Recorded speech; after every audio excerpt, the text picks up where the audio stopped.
now back to Public Attorney, Asunto o Areglo, dito sa TV5.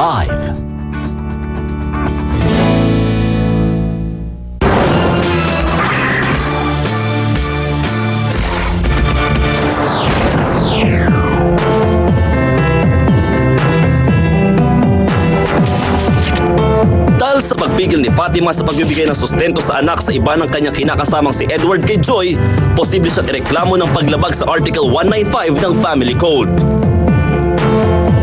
Nakasaad sa naturang batas sa mga sumusunod ay nararapat lang nabigyan ng kaukulang suporta. Ang mga asawa, mga legal na ninuno at mga anak, magulang at ang kanilang mga legal na anak o kahit anak sa labas at mga anak nito. Ang mga magulang at mga legal o mga anak nito sa labas.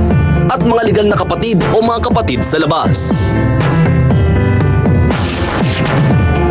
Tungkol naman sa paulit-ulit na panggugulo, pagkakalat ng maling balita at panginsulto ni Joy kay Fatima, maaari siyang kasuhan nito ng slander. Sa ilalim ng Article 358 ng Revised Penal Code, ang paninira o pagmumura ay maaaring patawan ng aresto mayor o pagkakakulong ng 1 buwan at 1 araw hanggang 6 na buwan o multa na hindi hihigit sa 200 piso. Alam mo ba ang Family Code? Nasusulat sa Artikulo 195 ng Family Code, ang bawat lalaki ay may katungkulan kapag siya'y may anak sa labas o anak sa pagkabinata ay sustentuhan niya. At sino man ay hindi pwedeng pumigil o sumagka. Sapagkat kapag ang isang lalaki na may trabaho ay hindi magsusustento, pwedeng makasuhan ng kaso kriminal. Sang-ayon sa Republic Act 9262 or the Anti-Bawsi Law, Anti-Violence Against Women and Their Children. Meron silang relasyon. Mag-boyfriend, girlfriend din sila. Ibang klase nga si Edward, sabay-sabay eh. So, pwede siyang makasuhan. Tumbang makulong si Edward? Hindi. Gusto mo bang huliin ng pulis dahil hindi nagsusustento? Hindi. O hindi. Mahirap. Mahirap mahalin. Ang isang anak na hindi mo anak. Pero kung mahal mo, ito mahirap sabihin to. Ang lalaki na ama ng batang yaon, mamahalin mo na rin yun. Pagmamalasakitan mo na rin, kahit papaano. Dahil may trabaho naman eh. Pero kung walang trabaho si Edward, at ikaw ang nagtatrabaho, hindi kita obligahin na sustentuhan ang batang anak nito. Pero kung ang salapi ay galing sa kita ni Edward na tunay na ama ng batang yan, obligasyon mo, moral obligation mo, na payagan na mapunta ang sustento sa bata. Pag pinigilan mo, pwede ka rin makasuhan. Naintindihan mo ba yun? Oh my God. Sa anti-child abuse law, may nasusulat na other acts of child abuse. Maraming analogous acts na pwedeng bumagsak dyan sa batas na yan. Deprive mo yung bata ng kanyang pangailangan, gutumin ang bata, child abuse pa rin. Huwag mo nang pagsilosan si Fatima. Wala na ako Huwag mong pagsilosan yung bata. Dahil yung batang yon ay kinilala ba ni Edward na anak niya? Opo, siya mismo nag-ano sa akin, wag ko daw. Nakapirma ba sa birth certificate ng anak mo si Edward? Opo. At yung pagiging iskandalosa mo, bawal din yun. Nag-iskandalo ka. May batas din dyan. At yung mga pagmumura mo, paninira mo, aba, yan ay oral defamation. Yung pagsasabi mo sa kanya nakabit, naku, ano yan, walang kagatol-gatol, nakabit, ang sabi. Garantingat daw po. Paninira puri yun eh. Paano naman siya naging kabit? Eh, hindi naman kayo kasal ni Edward. Kung kasal kayo ni Edward, kabit siya. Hindi eh. Ang tawag sa kanya, girlfriend din ni Edward. Naintindihan mo? O, sabihin na natin, anak sa labas, hindi anak sa loob na isang kasal, may rights siyang bisitahin yung bata. May visitorial rights. Kapag diniprive mo si Edward ng karapatan yan, nagbabiolate ka ng human rights ni Edward. At ng human rights ng bata, na paminsan-minsan makita, makausap ang kanyang ama. Naliliwanagan ka ba? Maganda na kasi ang ngiti mo ngayon eh. Pero tatanungin ko, naka-smile pero baka malalim ang iniisip. Joy, anong gusto mo? Asunto o areglo? Areglo po. Fatima, asunto o areglo? Areglo! Reglo po. Ano may papangako mo kay Fatima? Yung ang akin lang, At sa anak niya na 1 taong gulang.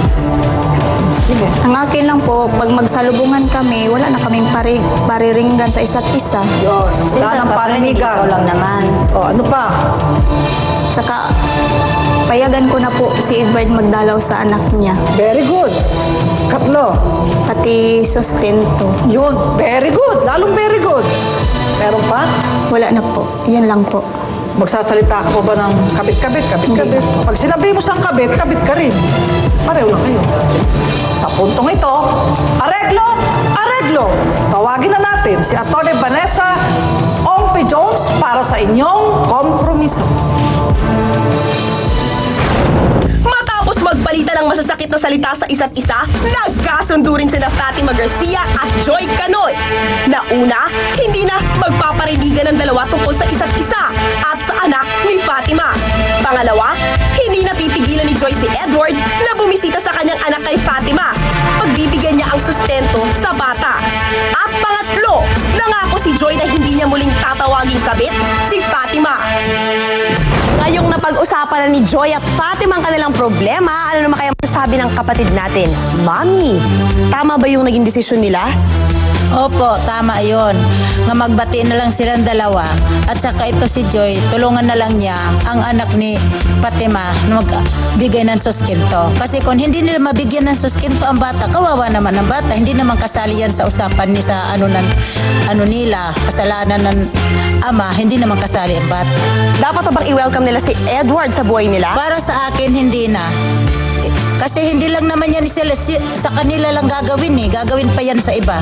Ate, bigyan mo nga ng tips kung paano mahuhumaling itong si Edward kay Joy. At kung sakaling ang nangibayong lugar sila, hindi naman mababae si Edward. Siguro bigay lang yung tiwala niya sa lalaki. At nangyari na nga yung ganun na sitwasyon na naging dalawa sila sa buhay ni Edward. So siguro ang dapat dyan ay magpakasal na lang sila ni Edward saka si Joy para may kaanuhan na talang katibayan na talagang sila na. At kung sakali man namang gawin uli ni Edward yun, may karapatan siya. At yan ang say ng ating mga kapatid. Ako po, si MJ Marfori. Ang kasong ito ay aral sa maraming kabataan, lalo ang mga kababaihan. Huwag pumasok sa isang relasyon, lalo pa nga sa isang lalaking hindi seryoso at hindi handang magpakasal at panagutan ang kanyang pangako sa kanyang kasintahan. Dahil hanggang hindi nakakasal ang isang lalaki, ay malayang makapanligaw kahit ilang babae. Masakit malaman na marami kayo sa puso ng lalaking ito. At pag nagkaganyan nga, na halos ilang babae ang napunta na nga sa napakaseryosong pagsasama at para ng mag-asawa kahit hindi pa kasal, away ang abot ninyo. Kung masakit sa isang babae na pinakasalan, ang malaman na may ibang anak o may anak sa labas ang kanyang asawa, tama, masakit din sa'yo. Masakit din sa'yo kahit hindi kayo kasal. Pero kung minsan, kasalanan din natin mga babae kung bakit tayo naloloko. Sabi nga, walang maloloko kung walang paloloko. Minsan ang pangako iniiwan, pero pangako napapako.